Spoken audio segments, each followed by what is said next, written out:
नमस्कार दोस्तों, आपकी अपनी चैनल साइंटिफिक एस्ट्रो वास्तु में आपका हार्दिक स्वागत है। दोस्तों, हर व्यक्ति को एक कॉमन सवाल होता है कि मुझे नौकरी करनी चाहिए या व्यवसाय करना चाहिए, यानी कि बिजनेस करना चाहिए। और ज़्यादातर लोग यही सोचते हैं कि अगर मैं बिजनेस करूं तो बड़ा बिजनेस बन जाऊंगा, बहुत सारे पैसे कमाऊंगा, धनाढ्य हो जाऊंगा। नौकरी में क्या रखा है? नौकरी में वही बस एक सैलरी मिलती रहेगी, इजाफा मिलता रहेगा, खास कोई प्रगति नहीं होगी। क्योंकि हम ज्योतिष शास्त्र से संबंध रखते हैं तो ये बात भी उतनी ही सच्ची है कि नौकरी करना है या बिजनेस करना है, इसका पूरा दारोमदार तो कुंडली पर ही निर्भर होता है। तो दोस्तों, आज हम बात करेंगे नौकरी या व्यवसाय कुंडली के माध्यम से, परंतु इसके लिए आपको वीडियो अंत तक देखना होगा, क्योंकि इस बारे में कई और वीडियो भी आए हैं, कई लोगों ने कुछ बताया है, लेकिन मैंने जो बताया है वो थोड़ा सा हटके है। और आप अगर इसको समझ जाओगे तो आपको भी लगेगा कि नहीं, ये सिद्धांत जो मैंने बताया है कि जातक को नौकरी करनी चाहिए या बिजनेस करना चाहिए, वो बिल्कुल सही और सटीक है। इसीलिए यह वीडियो आपको अंत तक देखना होगा। परंतु उसके पहले अगर आपने हमारी चैनल को सब्सक्राइब नहीं किया है तो सब्सक्राइब करें, लाइक करें, शेयर करें और बेल आइकन को दबाना बिल्कुल भी ना भूलें, ताकि ऐसे ही वीडियो आपके पास सबसे पहले आए।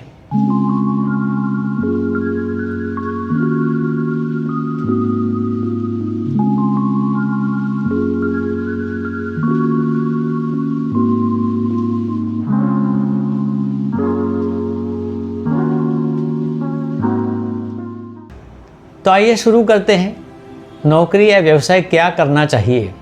जब व्यक्ति स्कूल कॉलेज में पढ़ता है तभी से उसके विचार चालू हो जाते हैं कि मुझे नौकरी करना चाहिए, व्यवसाय करना चाहिए। अब क्या होता है कि अगर विचार इतने ऊंचे चले जाते हैं कि मुझे व्यवसाय करना चाहिए, और अगर कुंडली व्यवसाय और बिजनेस को सपोर्ट नहीं करती है तो आगे जाके लाइफ में ये सक्सेस नहीं होगा और कहीं ना कहीं इसकी मानसिकता को इससे नुकसान होगा। तो इसीलिए पहले से ही जान लेना बहुत ज़रूरी है कि जो व्यक्ति बड़ा हो रहा है, पढ़ रहा है, ग्रेजुएशन कर रहा है, उसको कुंडली कहाँ सपोर्ट करती है, नौकरी में या बिजनेस में। अगर आप देखेंगे तो ज़रूरी नहीं कि नौकरी में आपको तरक्की ना मिले, पैसा ना मिले, वहाँ भी पैसा मिलता है। अगर आप किसी बड़े कंपनी के सीईओ बनते हो तो आपको क्या मिलता है, ये सब जानते हैं, करोड़ों में इनकम होती है। तो ज़रूरी नहीं कि नौकरी आपको पैसा नहीं देता या इतनी तरक्की नहीं देता, धनाढ्य नहीं बनाता, और सिर्फ बिजनेस ही तरक्की देता है, धनाढ्य बनाता है। परंतु कुंडली अगर सपोर्ट करती है तो दोनों में से कोई भी एक हो, आप टॉप तक जा सकते हैं, पैसा कमा सकते हैं, जो कुछ चाहे कर सकते हैं, लेकिन रास्ता आपका सही होना बहुत ज़रूरी है। तो आइए शुरू करते हैं कि कहाँ से देखें। तो हमारे पास सबसे पहले तो एक कुंडली होती है, और नौकरी या बिजनेस के लिए दो स्थान होते हैं। जो छठा स्थान होता है कुंडली का, वह आपकी रोज़मर्रा की ज़िंदगी है, यानी कि आपको रोज़ जो करना है वो छठा स्थान है। सुबह से लेकर रात तक आपको कुछ ना कुछ करना है, और वो भी किसी के लिए करना है। सेवा का स्थान है, तो छठा स्थान एक तरीके से नेगेटिव स्थान भी है। इसीलिए जहन में यही आता है कि किसी की नौकरी करने से तो अच्छा है बिजनेस करें। बात गलत भी तो नहीं है। अब आप जो व्यवसाय कर रहे हैं उसका स्थान सातवां है। ये दो स्थान है, छठा और सातवां, जो डिसाइड करते हैं कि आपको नौकरी करनी चाहिए या बिजनेस करना चाहिए। सीधे पॉइंट पर आता हूँ। अगर छठे स्थान के अधिपति या तो शनि है या मंगल है तो तय है कि आपको नौकरी ज़्यादा अच्छी रहेगी, क्योंकि शनि को ग्रहमंडल में वैसे भी दास का ही पद दिया गया है। श्रमजीवी है, कर्मठ है, कार्य करने वाला है, और मंगल को सेनापति का पद दिया है और मंगल शनि की राशि में ही उच्च का होता है, तो ये दोनों की कहीं ना कहीं जोड़ी बनती है। और मंगल को जो ग्रहमंडल में पद दिया गया है वो है सेनापति। सेनापति राजा के अंडर में ही रहता है, भले ही वो सेना का ऊपरी हो, परंतु राजा के अंडर में ही रहना है। और नौकरी वह भी किसी के अंडर में ही काम करने को कहते हैं। अब 7वां स्थान जो कि आपका व्यवसाय का है, उसमें अगर सूर्य, बुध, गुरु और शुक्र की राशि है, यानी कि 7वें स्थान के अधिपति इन चारों में से कोई एक ग्रह है, तो सुनिश्चित करता है कि आपको व्यवसाय ज़्यादा सूट करेगा या बिजनेस ज़्यादा सूट करेगा। सूर्य राजा है, किसी के अंडर में नहीं रहता है। बुध बुद्धि है, और बुद्धि अपने आप में ही एक गुण है कि वह किसी का नहीं सुनती, अपनी खुद की चलाती है। तो बुध भी किसी के अंडर में काम करने के लिए राज़ी नहीं होता। एक तो राजकुमार भी है। गुरु जो ज्ञान है, अगर आपके पास ज्ञान है, आपके पास नॉलेज है, तो आप भी किसी के अंडर में काम करना पसंद नहीं करोगे। और लास्ट में रहा शुक्र, वो तो वैसे ही ठाट बाट वैभव का कारक है, पैसों का कारक है। तो सामान्य तौर पर अगर देखें तो एक चीज़ तो सही है कि नौकरी और व्यवसाय को हम कंपेयर करते हैं तो कहीं ना कहीं व्यवसाय का नंबर ही पहला लगता है, नौकरी का नंबर तो दूसरा ही रहेगा। परंतु कुंडली में जो आया है वो आया है, उसे स्वीकार किए बिना हम नहीं रह सकते। अब जो 6ठे स्थान में मैंने बताया है अधिपति 2 शनि और मंगल, उसका संबंध अगर केतु के साथ में होता है, सीधा या परोक्ष, तो नौकरी पक्की है। और जो बाकी के 4 ग्रह बताए चंद्र के सिवाय, यहाँ चंद्र मैंने नहीं लिया है, ध्यान में रखें, यानी सूर्य, बुध, गुरु और शुक्र, इसका संबंध सीधा या परोक्ष राहु से होता है, तो ये तय है कि आप बिजनेस करेंगे। तो प्राइमा फेसी आपने जान लिया कि आपको बिजनेस करना है या नौकरी करनी है। परंतु यह बात इतनी इजी भी नहीं है, क्योंकि डीप में जाकर भी देखना होगा कि क्या हमने जो लग्न कुंडली से निर्णय लिया है वो सही है या नहीं।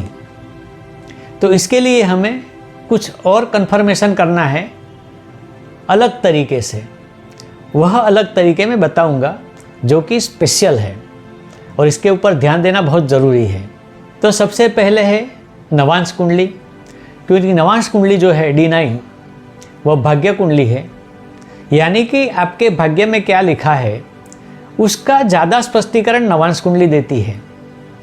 इसीलिए आप नवांश कुंडली को भी देखना है, लेकिन जो लग्न कुंडली के प्रिंसिपल बताए हैं, 6ठे स्थान के 2 अधिपति और 7वें स्थान के 4 अधिपति, वही सिद्धांत यहाँ भी लागू होगा। और वैसे ही शनि, मंगल और केतु का संबंध, सूर्य, बुध, गुरु और शुक्र का राहु से संबंध, वही आपको ध्यान में रखना है। और वहाँ से भी आपको पता चलेगा कि इस जातक को नौकरी करनी है या बिजनेस करना है। एक और कंफर्मेशन भी करना है हमें कि व्यक्ति का जन्म रात में हुआ या दिन में हुआ है। दिन का जन्म और रात का जन्म ये तो बर्थ टाइम में स्पेसिफाई हो ही जाता है। तो जब जातक का जन्म दिन में होता है, यानी सूर्योदय से सूर्यास्त के बीच में, तो इसके लिए व्यवसाय बहुत अच्छा है। और अगर जातक का जन्म सूर्यास्त से दूसरे दिन के सूर्योदय तक, यानी रात के समय में होता है, तो इसके लिए नौकरी अच्छी है। क्यों ऐसा है? क्योंकि दिन में सूर्य होता है, सूर्य राजा है, यश, प्रतिष्ठा और कीर्ति का कारक है, और आगे आगे बढ़ना है, सबके ऊपर राज करना है, सबसे टॉप पर रहना है। ये कहीं ना कहीं लक्षण बिजनेस से जुड़े हुए हैं। और जिनका रात्रि के समय में जन्म हुआ है वो थोड़े कैलकुलेटिव होते हैं, इतना साहस नहीं कर सकते, सेफ्टी फर्स्ट, यानी सारा विचार करके ही साहस करते हैं। तो इनमें कहीं ना कहीं साहस की वृत्ति कम होती है। क्योंकि रात्रि का कारक चंद्र है, कहीं इमोशन भी होता है। अगर बिजनेस में मुझे नुकसान होगा तो क्या होगा, यह सोच इनके साथ होती है, तो उनके लिए नौकरी ज़्यादा अच्छी रहती है।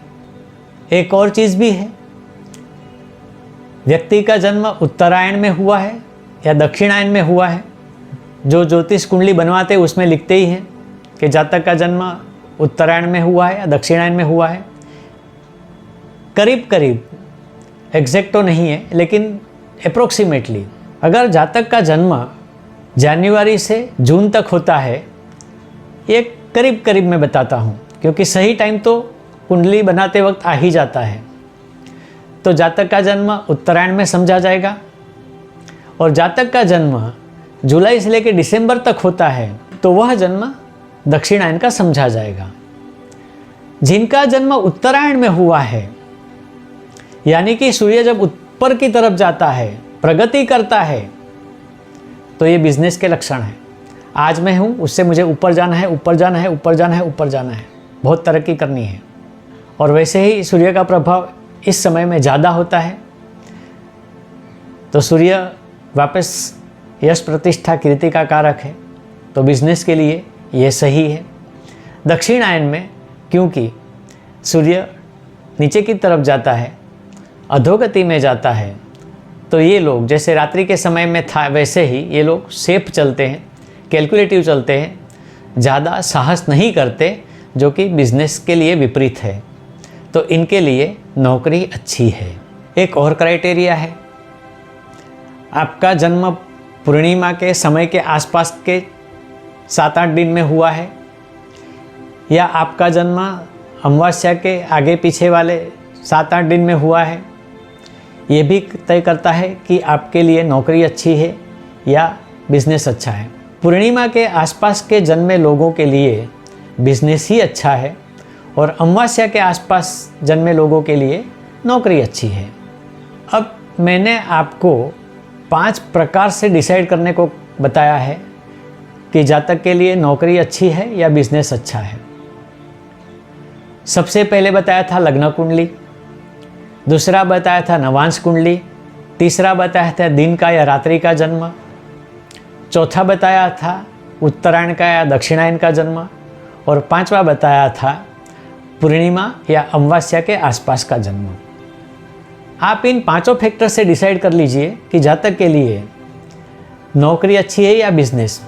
हो सकता है कहीं बिजनेस हो, कहीं नौकरी हो, परंतु आपके पास 5 फैक्टर है, और अगर इसमें से 3 में आपको नौकरी बताई जाती है तो आपके लिए नौकरी अच्छी है, और अगर 3 में आपको बिजनेस बताया गया है तो बिजनेस अच्छा है।